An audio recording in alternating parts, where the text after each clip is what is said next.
place. I'm doing fine, I'm feeling great. You're not my fan, you can't relate. Straight talk going, stay not safe. Before you cross me, look both ways. Leaving the scene with no trace, none in my league. You out of place, I'm not at the top, I'm outer space. Can't eat with us, we're out of place. I'm doing fine, I'm feeling great. You're not my fan, you can't relate. Straight talk going, state to state. It's your host, your boy, George Mackay. It is going to be the second week of May when this one drops. And man, oh man, do I got a good one. I have the author of the amazing book, Blood and Fire, The Unbelievable Truth of Wrestling's Original Sheik. This is a fantastic read. And this man really dove deep into a man who doesn't allow kayfabe at all, even while he was alive and for most part after his death. Please help me welcome Brian Soloman to Straight Talk Wrestling. How are you, sir? I'm doing great, George. I'm glad to be here, and I never get tired of talking about the Sheik and just the book and wrestling in general. So this is a pleasure for me. Absolutely. We're going to get into a lot of topics today, obviously, but one thing I do want to talk about is Blood and Fire, the unbelievable real life true story of the original Sheik. Now, this is a man whose, I guess, origins were really clouded in a lot of kayfabe, very protective of his personal life mixing with his wrestling life. It was a big no-no back in the day in wrestling. A lot of wrestlers, well, not a lot of them, some of them still hold true to that kind of mentality, but a lot, thanks to the internet, the curtain has been pulled back. How hard was it for you, though, to really dove deep into researching this man's story, especially when his own family was very protective of keeping everything secret? It was very hard. I mean, there's no way to sugarcoat it. It was so difficult that there were times that I just started second guessing myself for even taking it on, because it really was, there was a lot of almost like archaeology compared to what would happen. Like, for example, if I wanted to write a biography of, I don't know, Bill Clinton or somebody, he's done 8 million interviews. There's video, there's him talking about himself, a million other people talking about him out there. But I wouldn't have even needed to talk to anybody personally that knew him. There's just so much out there. But for something like this, where it's somebody that hid their entire life on purpose and never spoke publicly, only his closest friends and family knew how he really was, who even I discovered sometimes worked his own friends and family about certain things about his own early life. And, that was his intention. He never gave a single interview ever, never spoke publicly in his own voice ever, not even one time that I could find. And so I had to kind of piece it together in a much more indirect kind of way, kind of get around that problem. I had to create the narrative just based on clues and things that I would have to find, Absolutely. And the one thing I loved about this book, and like I told you before we push record, I'm about 3/4 of the way through, but it's been a fantastic read. Just with life and kids and work, you don't really find a lot of time to sit down and enjoy it. But when I have, it's been a great read thus far. I found that when I read it, it didn't read like a normal biography. It almost read like this unbelievable story that just kept me riveted. Page turner after page turner, some of the quotes and even some of the things that you couldn't really substantiate, you put out there in the book. You're like, I could never find proof of this. I could never substantiate this. And that was what was great to me, because it was almost like you were telling everyone who's reading this, listen, I'm going off of everything I could find, but there wasn't a whole lot that I could find at some points. And the origin story, like, this is a man who comes from a big family who came here chasing that American dream. And he himself didn't want to get, his brothers were able to get education. He unfortunately was not, only substantiated till, from what you could find, even in his army records, only a certain year of schooling. And he found a way to not just be another, guy on the line. Because, Michigan, very big in the automotive industry. It was the pinnacle of the automotive industry during that time period. And I found it riveted in me so much. But I guess I got to ask, I should have started with this question. What made you want to chase down this story? What made you want to tell this story? What kind of turned you to that direction? I think it was just because it had never been told, like you were saying, it was, there was so much in the dark about him. And I felt like it was a major injustice. I don't know if that's the right word, but the idea that no one had ever told his story I couldn't think of another wrestling star, especially from his era, who was as big as he was, that didn't ever have their story, their real life story told. So when I was thinking about it, because I'd written a couple of wrestling books before, they weren't biographies. So I thought, I want to try to do a biography. I want to do something that's personality driven, that's built around one person. Who could I do? So, I mean, you know, most of the wrestling biographies are autobiographies, right? Where it's the actual person that's either writing it or involved in the writing of it or whatever. And so I thought, well, I could take on one of those and just do something independent. You know what I mean? Like Ric Flair, I could do a book that's just by me, but it has, you know, Ric Flair not involved, or Hulk Hogan or whoever, you know. But then I thought, why don't I try to tackle somebody that has never been done in any way? And I've been fascinated by the Sheik since I was a kid, even though he was before my time. Just seeing him in wrestling magazines and hearing about him and seeing old video and stuff, and getting into the history of the Detroit territory, which no one talks about anymore outside of the Detroit area, even though it was once one of the hottest territories in the business. I just thought, okay, let's dig into this and let's tell this story. And like you were saying, very early in the process, I realized I had to be transparent. And I had about, you know, my process. I had a long conversation with a good friend of mine named Keith Elliott Greenberg, who has, I knew him, you know, I worked with him at WWE, and he's written a few great wrestling books, including biographies where he had to work with people. He did the Flair one, he did the Blassie one, he did the Superstar Graham one. And from that conversation, I basically kind of came to the terms with the fact that I couldn't take this kind of like omniscient narrator voice. Like, I know everything in this book is fact. You know, I'm handing it down from the mountaintop, and this is 100%, you know. So I had to be very honest with the reader, and I do it all through the book and say, look, this is me, the author, talking right now. I'm not totally 100% sure if this story is true. And I'm going to tell you that. I'm going to tell you that this is the story that was passed around. Maybe it's true, maybe not. This is a different version that may have happened. Maybe it didn't happen. I'm also going to tell you, in my own opinion, which one I think is true. I do that a couple of times too, where I'm like, I think this is probably the true version, and this stuff is an exaggeration. Like, I felt like I had to be that transparent, because you know what? Otherwise, it would bite me in the ass, to be honest with you. If you write a book like this, and then it comes out later that, oh, this story that you said is gospel truth, this thing never even happened, and now you look like an idiot. So, you know, it pays to be honest and be direct with your reader, and not try to pretend that you know things that you don't know. Absolutely. But I think it's a credit to you and your writing ability that you actually gave the reader credit. You made the reader part of the story, and in essence, by being that transparent, you allowed me to kind of think of my own narrative. Because at the end of the day, whether you're reading a biography, an autobiography, fiction, nonfiction, whatever you're reading, some of your imagination is going to take shape. It's inevitable, because you're reading a book, so you can paint whatever picture you want to paint. But I feel in your writing, you didn't guide me where you wanted me to go. You didn't suggest where I should go. You said, listen, this is what I could find. This is what I couldn't. And in my own head, I was able to say, you know what?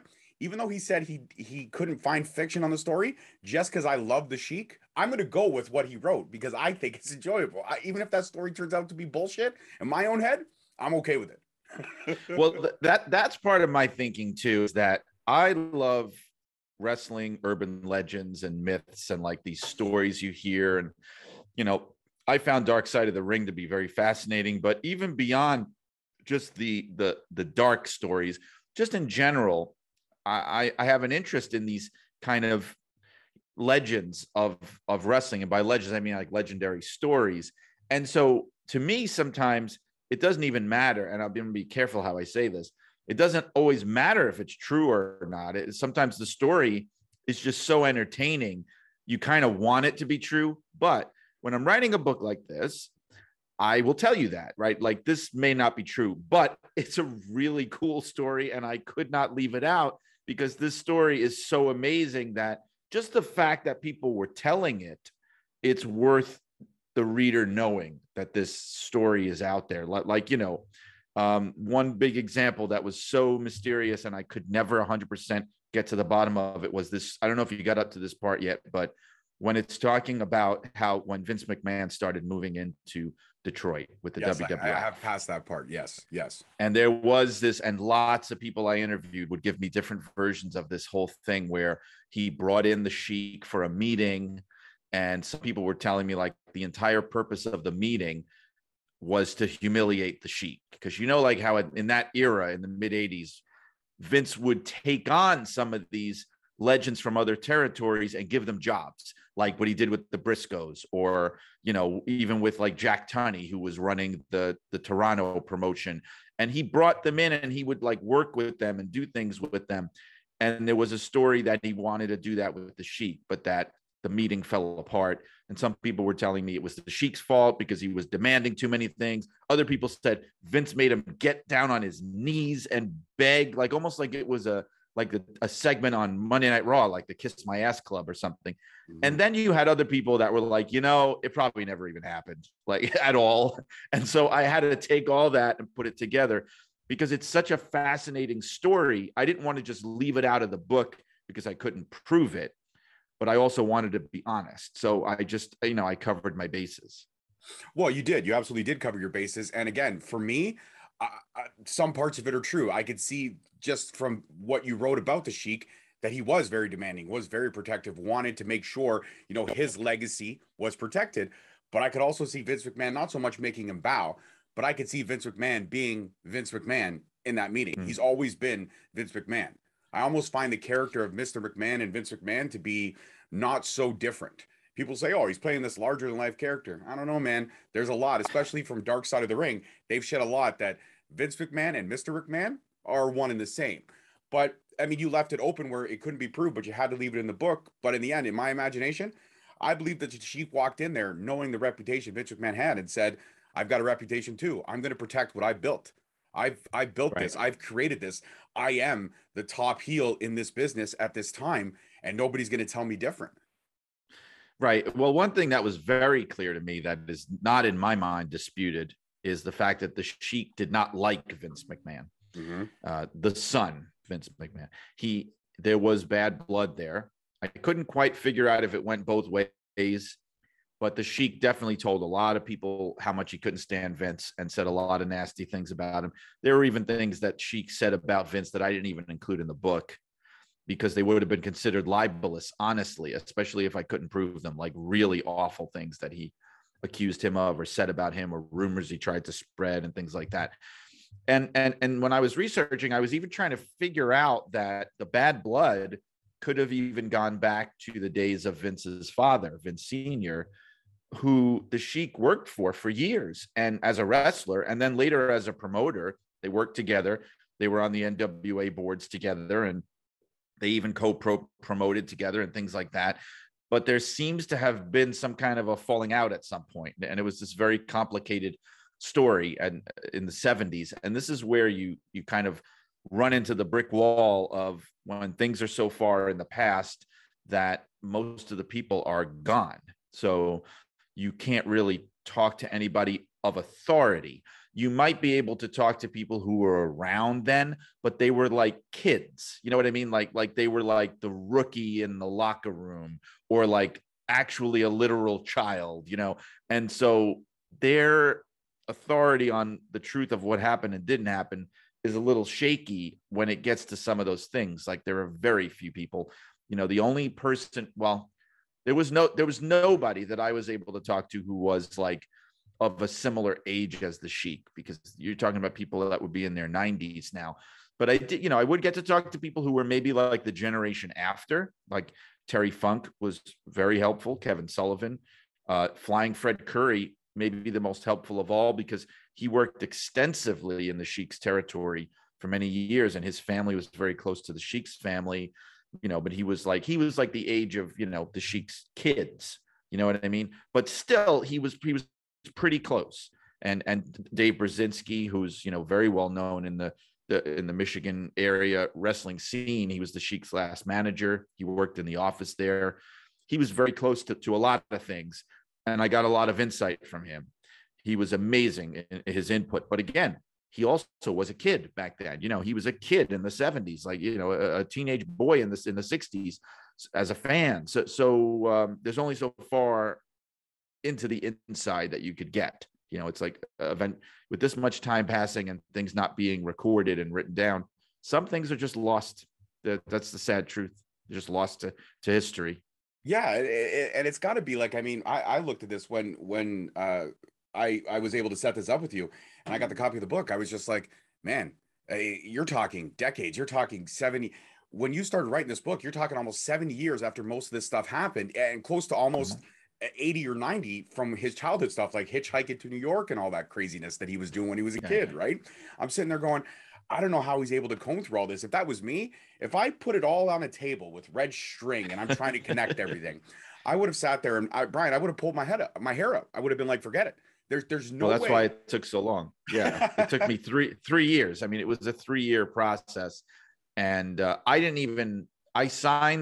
pitched the book in the summer of 2019. I signed the deal to start working on it in November 2019. November 2019. Now, I didn't type a single word until the summer of 2020, because all I was doing up till then was interviewing people, researching things, looking things up. And even when I started writing, I was still doing that. And you mentioned like the story of him hitchhiking to California, which was as a 12-year-old, which was the story I decided to start the book with, because that I found that from going through old newspapers, which thankfully we now have things like newspapers.com. I didn't have to get on an airplane. I didn't have to go to Lansing, Michigan. Newspapers.com, the thing, I was able to discover this story that unless you knew what you were looking for, I don't think you'd ever be able to find. And honestly, it was like, I'm reading it going, it's from like 1937, this newspaper account. And it just mentions 12-year-old, Edward Farhat.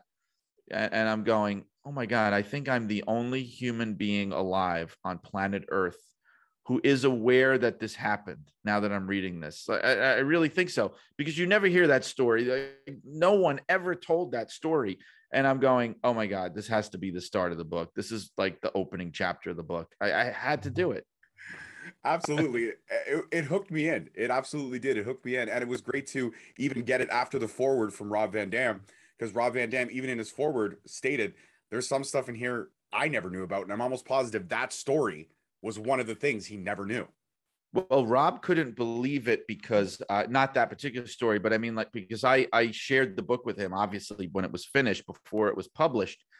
And he could not believe the fact that at the time that Sheik was training him in 1990, and he was going to their house, Joyce, the Sheik's wife, was making food for them and all this stuff. He was around them. And he discovered in the book that they were going through a divorce at that time. He didn't even know that that was happening while he was with them, hanging out with them, that Joyce had filed for divorce against the Sheik. And eventually they reconciled, but he had no idea that was even going on. Like, that's how secretive that they could be, It's got to be amazing, though, but it's also got to be kind of, in a lot of ways, cryptic. Like, here's Rob Van Dam, a guy who, like you said, stayed in their house, trained there for many years. How could the fact that he could even hold that from his students? I mean, this is a man who didn't like to share secrets. He must have taken an insurmountable amount to the grave. Oh yeah, and that's what you have to come to terms with too. There were things that you'll just never know. Like in the early years before wrestling, and even into the wrestling years, but before he became a really big star, I would have loved to have included even more detail and gotten into more detail of his childhood and his early years as an adult and getting married and meeting his wife. But I really included all that I could find. And I had to take these little tidbits and little pieces and little quotes and things and little clues and try to build it into a story, and it was hard enough. And I eventually had to acknowledge the fact that just the early years were not going to be as thorough as the wrestling years. And that's also why I tried to give a lot of background on his family before he was even born, because I thought, well, let me try to flesh this out other ways, you know. So I would go on ancestry.com and find out about when did his family come here? Where was his father born? Where was his mother born? What town did they come from in Syria? All that stuff. And just, again, put in as much as I could, just to kind of make up for things I would never be able to fill in. And that's a credit to you, man. I would have, I'm not gonna lie, the person I am, I love wrestling. I love trying to uncover stories about things. But something like this, I would have been like, no, I'll leave this to the professionals myself. You are a professional, but I'm not a professional. I am. Yes, you are. I couldn't do it. I would, if I pitched this and I undertook the idea, I'd be like, all right, here we go. I'm ready. 20, 30 minutes in, I'd be like, you know what? I'm going to give the deposit. I'm going to give the advance back. I can't, it's not for me. It's not for me. Yeah. No, it never got that bad for me, but I had a lot of time on my hands too, because I tell a lot of people that the pandemic and the lockdown in a weird way actually helped the book, because I was stuck home and my day job at the time, my hours were cut, or I was working from home, and you know, I had more free time on my hands than I normally would have had. I was stuck in the house, couldn't go anywhere. And there were periods of the book process where it became my full-time job, 9 to 5 every day, like a job. I would just get up, go down to my office and work for 8 hours. Like, that's why the book is as thorough as it is. If I was just like getting an hour or two at night when I'm half exhausted, I don't think it would be the kind of book that it became, like the level of detail. I would just have to go, I can't go down this rabbit hole. I just don't have the time. But I had the time to go down the rabbit holes. I could go through court documents. I could go through, like I said, ancestry.com. I could order a military record from the US government and wait like 3 months for it to come in the mail, because I had the time, you know. And then when I get it, I'm like, oh my God, I can now. That's why the chapter of his military service, I was able to give in day-to-day detail where he went, what he was doing in the war, in training, because it's all documented by the government, like what his group was doing. So I can know exactly where he was on any given time. That was because I had the time to wait for the US government to very slowly, in the way they do things, find this record, get it to me. You know, it was like this Xeroxed copy, because apparently, and I knew this because I have an uncle who fought in the war, at World War II, and I tried to get his records. There was apparently a fire in the 1970s in the records department before computers. You know, it was all on paper, and they lost a lot of records of soldiers. Stuff was just burned, and some of them were able to be salvaged.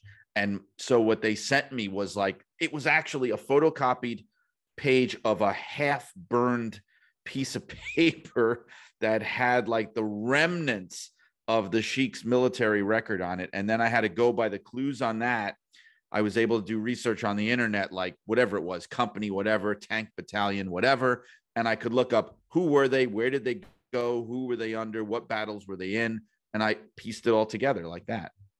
And that's incredible. I mean, that's one of my favorite chapters, is going that in-depth detail. I mean, this reads like a movie. So I got to ask you this question. I mean, Hollywood's always picking up books. Hollywood's also trying to, you know, do the biographies. If somebody were to come to you and say, listen, we want to turn this into a movie, who would you cast as the Sheik? I have thought about this. I don't really know, but I've thought about it because there has never been, at least to my knowledge, there's never, of all the wrestling books and biographies particularly that have been written, not a single one of them has ever been turned into a movie, ever.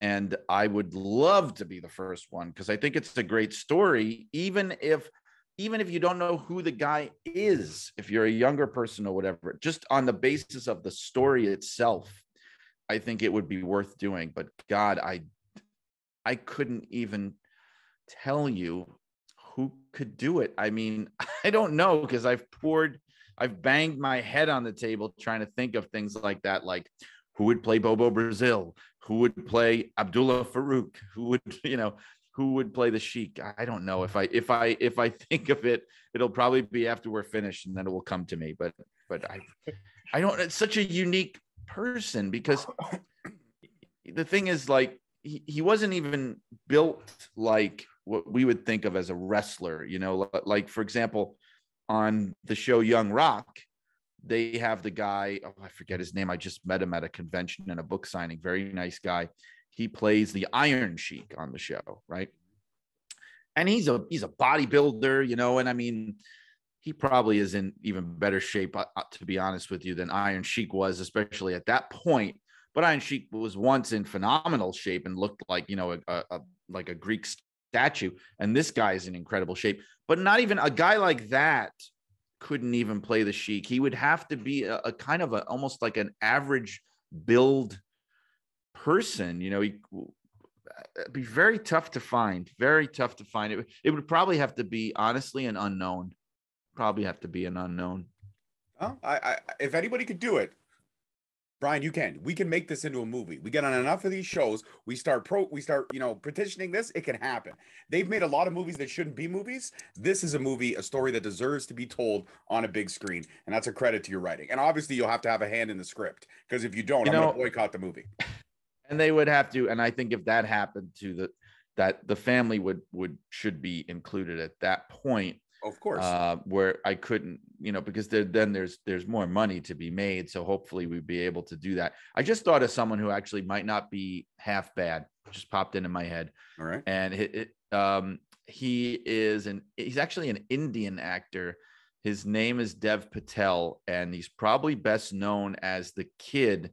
He's not a kid anymore, but the kid from Slumdog Millionaire. Yes. Okay. Yes. He's been in other things. He was in like the TV show, The Newsroom. He was just recently in The Green Knight. He was the star of that movie. And he's an older guy now. I think he could probably pull it off. I think he's got a bit of an accent, which he'd probably have to lose because the Sheik was American. But I think he could actually do it. I think he'd have the right look for sure. They could get that to work. Yeah. Absolutely. Absolutely. Well, again, we're discussing Blood and Fire, the amazing book that Brian here has written. And Brian, now, I mean, you're a fan like myself. I got to ask this. I mean, let's shift away from the book for a few questions here. In all the time periods in wrestling, looking at wrestling the way it is now, very pop culture again, looking at it was in the late 90s, early 2000s, extremely popular, looking the way it was in the 80s, early 90s, like there's always been peaks and valleys of wrestling's popularity. But when you look at all the eras of the amazingness from the characters, the spectacle of this sport that we both love, what is your favorite time period as a fan? As a fan, you mean like during my years of being a fan, like watching wrestling? Absolutely. Like if you look at, because I mean, you're probably still semi into the product now. You may not watch it faithfully, but you're into it. Looking at all the spectrums, looking at all the decades, as just a fan, what is your favorite time period? I would have to say from the time that I've been watching wrestling, which I think is what you mean, because I'm, you know, as a wrestling historian, like I read about wrestling going back, you know, till 100+ years, you know, but from the time that I've been watching, I honestly have to say it was a period where the business was kind of down. And I think it depends, you know, it's weird. When you ask people this question, even not just about wrestling, but about anything, it's like the period you always love the most, I think, is the period when you're a younger person, you know, and you're like first getting into it and it's something new. So I would have to say, I mean, I got into wrestling in big time in 1987, but I would say the peak of my like obsession as a young person would be early to mid 90s. So like 91 to, let's say, 96 even, or 95. Like that's when I was the most fanatical about wrestling. And it's funny because that was the era of the new generation in WWF, which often gets like maligned because the business was really down and there were all the scandals and you had some really lame gimmicks. And I get it. And I didn't even like that back then, like the Man Tours of the world and the Fantasios and TL Hopper and the Goon. I didn't like that even then, but you also had Bret Hart, you had Shawn Michaels, you had Razor Ramon, you know, you had the Legion of Doom coming in as a tag team, and just like the British Bulldog and Flair and Savage. Like that era of WWF and also WCW at the same time, I'm a big fan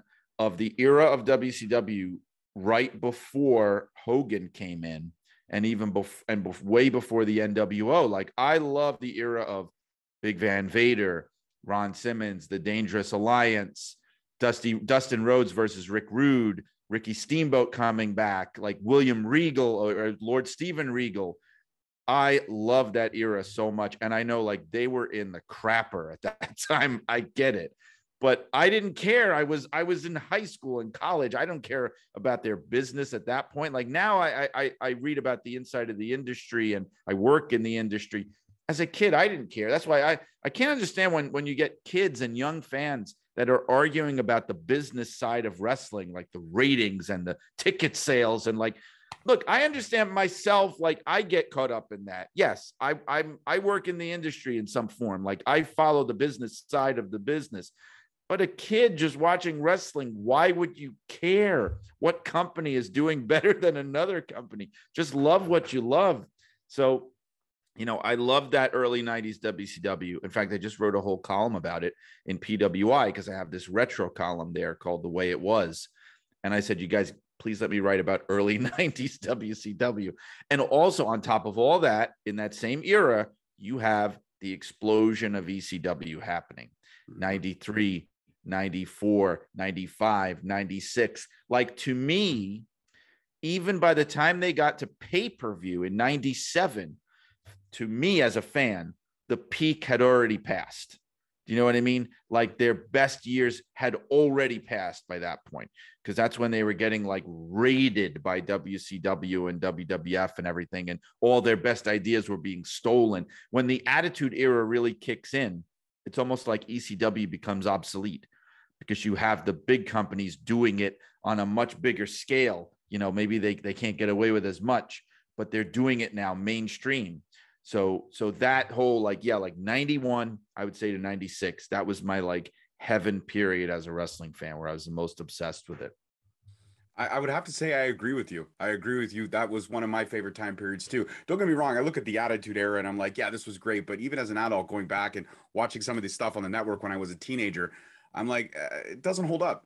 It doesn't hold up like it was when I was a kid. No, you're right. You're right. It doesn't. And even at the time, because like when things started, when the WWF started really going insane, like even before 98, like even in 97, they were doing, you had like Brian Pillman stealing Terry Runnels, and you had Gold Dust in a ball gag and all this crazy stuff.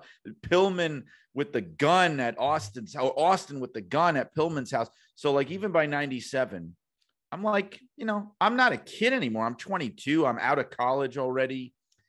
And I'm kind of going like, all right, I understand it's getting bigger than ever and they're making money and it's the ratings and the shows are selling out. But as a fan from a creative standpoint, I started liking it less, like, because the quality of the matches wasn't that great. Like, people forget about that. In the Attitude Era, like, a lot of the matches were garbage.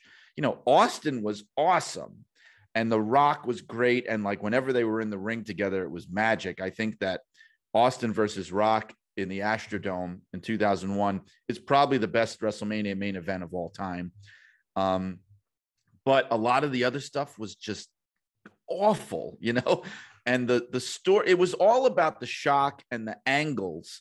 And then when the bell rang, it was almost like that was secondary. And you had titles changing like every 5 minutes. You had people going heel to face every 5 minutes.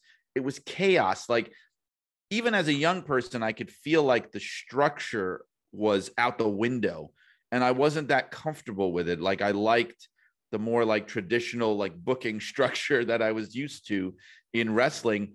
And WCW, like with the NWO, you know, again, it's romanticized. Like, it was awesome for like a year. And then it just went on and on and on. And even by the time they blew it with Sting at Starrcade 97, I think that was the point where it was like, what are we even doing anymore? What is this? And then they got Goldberg, which was like a gold mine. And then they blew that, with the politics of the NWO, they ruined it. And so, yeah, I mean, like the long story short, a lot of things get romanticized that were not really that great, but in the moment they were great for business. But it's like that kind of thing where that's the reason they didn't do all that kind of crazy stuff before, is because they knew that once you do it and you burn through all that, then you can't ever go back. Like, you can't put the genie back in the bottle. Like, that's the reason that the booking was always so conventional and traditional and like a little more reined in, because the thinking was always like, if you give them everything and you just go balls to the wall, eventually you're going to run out and the fans are going to burn out and you're not going to be able to build it back again. And I feel like that's the legacy of the Attitude Era. Like there's never been another boom quite like it since. And some people think that there never will be again, which is not a good sign for the business, because you're supposed to have a boom like every generation or so. And it's almost like they just burned it's like scorched earth that you can't build on. So the Attitude Era has a weird kind of mixed legacy for me for that reason. Absolutely. And I couldn't even combat with you, because everything you said with, I 150% agree with. And this is a great way to end the conversation. I want to thank Brian Soloman for joining me today. This has been an amazing conversation. I was a fan before, but now I can say that Brian Soloman is a member of the Straight Talk family, and he can come back anytime he wants. So I'm honored to have you on the show today. And again, guys, go out, get Blood and Fire, the unbelievable true story of wrestling's original Sheik. It is a fantastic read. As soon as I jump off, I'm going to finish the last 4 chapters, because I am so hooked. It's phenomenal. And I hope and pray that when that movie is announced, and I'm sure it will be in a couple of years, I really do believe that, if Dev Patel is cast, I'm going to send you a high five on Twitter and be like, you did it, buddy. You got who you wanted. Brian. Thank you, George. No problem. For anybody who doesn't follow you, sir, on this wonderful world of social media, where can they find you? Where can they pick your brain? Where can they learn about your upcoming projects and articles that you're doing? Okay, well, I'm on Twitter. I'm Brian R. Soloman. That's probably the best place to go. I have a podcast of my own called Shut Up and Wrestle, which is part of the Arcadian Vanguard Network, and you can find it, wherever you get podcasts. And it also has a Facebook group. So if you look up Shut Up and Wrestle with Brian Soloman, you will find that Facebook group. You can join it. That's another good way also to keep up with what I'm doing. Absolutely. Fantastic. Well, Brian, I will tag you in everything when this drops next week, and it will drop next week because it's such an amazing conversation. I'm going to fast track you right to the front because I want all my listeners to enjoy this one as much as I have. As always, guys, I'm your host, your boy, George Mackay. Thank you so much for watching. Peace, love, and wrestling. We'll see you next time. Thank you so much for listening. Don't forget to tune in next week for another great episode on all available podcast platforms and hosted on Podbean. Also, check us out on YouTube at Straight Talk Wrestling, on Instagram at Straight Talk Wrestling, on Facebook at Straight Talk Wrestling, and on Twitter at _Straight Talk. And if you feel the need to buy some sweet merch, check us out on ProWrestlingTees.com. Leaving the scene with no trace, not in my league. You out of place. I'm not at the top. I'm outer space. Can't eat with us. We're out of place. I'm doing fine. I'm feeling great. You're not my fan. You can't relate. Straight